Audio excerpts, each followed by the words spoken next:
This video is to help beginning watercolorists learn how to use the materials.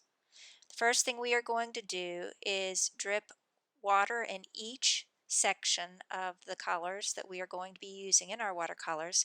This is called softening the watercolors.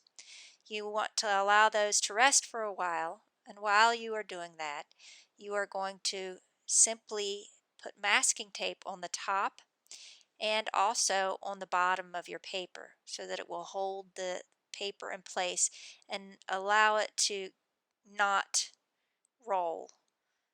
Typically when paper gets wet, it will curl up, and we don't want that to happen. So the first thing that we are going to do is actually create what is called a graded wash. We start with straight blue and gradually add water to our mixture as we paint down the page. This gradation goes from dark to medium to light. We are next going to mix up some purple, a very light purple in this case. We're going to add water to the mixture so that we can create a hillside that's going to be very light.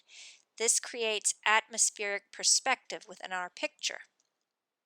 Once this is completed, we start adding a little bit of darker color blue to this, more of a darker purple blue.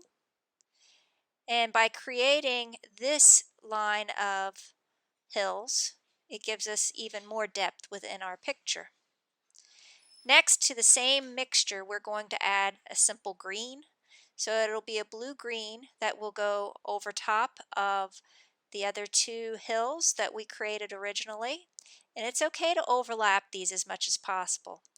Notice how the artist is actually painting up and down over top of things. She wants the background to be sort of rough, like trees in the background.